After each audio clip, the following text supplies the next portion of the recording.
Guys ഗപ്പീസിനെ feed ചെയ്യാവുന്ന സമയത്താണ് ഈ കാഴ്ച ഞാൻ കാണുന്നത്. നമ്മുടെ ഫുൾ ഗോൾഡിന്റെ മെയിൽ ഇതേ ഡെഡ് ആയിട്ട് പൊങ്ങിക്കിടപ്പുണ്ട് ഗൈസ്. അത് പോരഞ്ഞിട്ട് വെള്ളമാണെങ്കിൽ നല്ല രീതിക്ക് അഴുക്കുമായിട്ടുണ്ട്. അതിൻ്റെ അകത്ത് ഫീമെയിലൊക്കെ ബീഡായി അത്യാവശ്യം കുഞ്ഞുങ്ങളുമായിട്ടുണ്ട്. ഈ ഇടയായിട്ട് എനിക്ക് അവർ അത്രയും കൂടി ശ്രദ്ധിക്കാൻ പറ്റിയിട്ടില്ല, അങ്ങനെ പറ്റിപ്പോയതാണ്.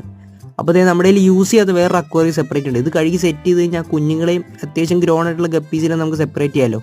അങ്ങനെ ദേ ആ അക്വേറിയം നമ്മൾ കഴുകി സെറ്റ് ചെയ്തു. ഇനി അടുത്ത പരിപാടി ഗപ്പീസ് കിടക്കുന്ന അക്വേറിയം ഒന്ന് വെള്ളം മാറ്റി സെറ്റാക്കി എടുക്കണം.